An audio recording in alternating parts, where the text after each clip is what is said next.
Bismillahirrahmanirrahim. Assalamualaikum warahmatullahi wabarakatuh. Apa kabar anak-anak sekalian? Alhamdulillah pada hari ini kita bisa berjumpa kembali. Hari ini kita akan membahas atau mempelajari tentang bulan Ramadan yang indah. Oke, langsung saja. Yang pertama kita bahas adalah pengertian puasa. Pengertian puasa ini terbagi menjadi dua. Ada dari segi bahasa. Puasa menurut bahasa Arab adalah asyam, yang berarti menahan atau mencegah. Nah, ini dari segi bahasa. Oke.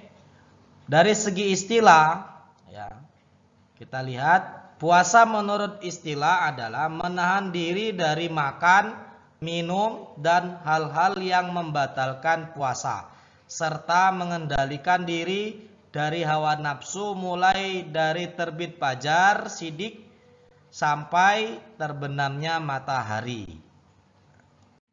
Oke, itu tadi yang pertama pengertian puasa. Sekarang yang kedua adalah memasuki ketentuan puasa Ramadan. Nah, di sini kita lihat apa saja ketentuan puasa Ramadan. Yang pertama adalah syarat wajib puasa. Bisa kita lihat syarat wajib puasa. 1. Berakal, orang yang sehat pikiran. Yang kedua, balik atau cukup umur. Yang ketiga, kuat berpuasa. Ketentuan puasa Ramadan yang kedua adalah syarat sah puasa. Bisa kita lihat di sini, beragama Islam, mumayyiz atau dapat membedakan baik dan buruk. Yang ketiga, suci dari haid dan nifas bagi wanita. Yang keempat, pada waktu yang diperbolehkan puasa. Oke, lanjut ketentuan puasa Ramadan yang nomor 3. Sekarang bisa kita lihat di sini rukun puasa. Rukun puasa yang pertama adalah niat. Niat puasa. Contoh dari niat puasa adalah ini, bisa anak-anak lihat semua. Mungkin anak-anak sudah hafal untuk niatnya ini, ya. Coba ayo kita baca bersama dulu untuk niat puasa. Nawaitu shauma ghadin an adai fardi syahri ramadhani hadis sanati lillahi ta'ala. Nah, ini untuk niat. Untuk niat ini bisa dilafalkan, bisa juga tidak dilafalkan. Jadi bisa di dalam hati. Oke. Yang kedua adalah menahan diri dari segala hal yang membatalkan puasa sejak terbit fajar shidik hingga terbenamnya matahari. Nah. Oke, ketentuan puasa Ramadan nomor 4 adalah hal-hal yang membatalkan puasa. Oke, bisa kita lihat di sini apa saja yang membatalkan puasa. Yang pertama adalah makan dan minum dengan sengaja. Ya, ini bisa kita lihat di gambar sini ada makan dengan disengaja membatalkan puasa. Yang kedua, muntah dengan sengaja. Yang ketiga, haid dan nifas bagi wanita. Yang keempat, hilang ingatan. Oke, lanjut ke nomor 5 adalah sunah-sunah puasa. Nah, bisa kita lihat di sini. Yang pertama adalah makan sahur. Yang kedua, mengakhirkan sahur dan menyegerakan berbuka. Yang ketiga, membaca doa ketika berbuka. Keempat, meninggalkan perkataan dan perbuatan yang tidak berguna. Yang kelima, memperbanyak membaca Al-Quran. Yang keenam, berbuka dengan kurma. Yang ketujuh, memberikan makanan untuk berbuka kepada orang yang berpuasa. Yang kedelapan, memperbanyak iktikaf. Oke, lanjut nomor 6. orang yang tidak diperbolehkan puasa. Oke, bisa kita lihat di sini siapa saja orang yang tidak diperbolehkan untuk berpuasa.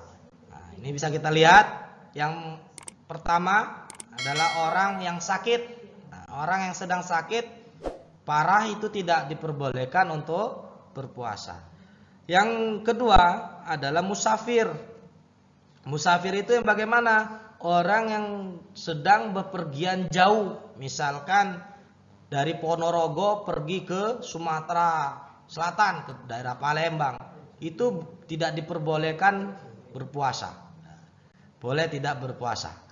Yang C, yang ketiga adalah orang lanjut usia yang sudah lemah. Lanjut usia di sini adalah orang yang sudah tua. Nah, sudah tua terus kemudian fisiknya sudah lemah, tidak memungkinkan untuk berpuasa. Itu diperbolehkan untuk tidak puasa. Yang keempat adalah orang yang sedang hamil dan menyusui. Nah, ini yang keempat adalah orang yang sedang hamil dan menyusui. Ini khusus wanita. Ya, untuk laki-laki tidak. Oke, itu tadi yang kita sebutkan tentang ketentuan puasa. Sekarang lanjut ke amalan puasa Ramadan. Bisa kita lihat di sini apa saja yang akan biasa kita kerjakan pada bulan Ramadan. Kita lihat di sini, mengamalkan adalah melaksanakan atau menerapkan. Mengamalkan puasa berarti melaksanakan puasa. Contoh yang dilakukan dalam mengamalkan puasa. Nah, bisa kita lihat di sini sebagai berikut. Ini. Yang pertama adalah mengikuti aturan-aturan yang telah ditentukan dalam ketentuan puasa tadi. Yang kedua, menahan hawa nafsu. Contoh menahan hawa nafsu dari seperti marah, itu tidak boleh, harus kita tahan. Terus yang ketiga adalah banyak berzikir, diperbanyak berzikir. Yang keempat, banyak membaca Al-Quran. Yang kelima, sholat tarawih. Yang keenam, menjauhkan diri dari ghibah. Ghibah itu bagaimana Ustadz? Ghibah itu membicarakan orang lain, keburukan orang lain, itu tidak boleh. Terus yang ketujuh, mengurangi kegiatan yang membatalkan puasa.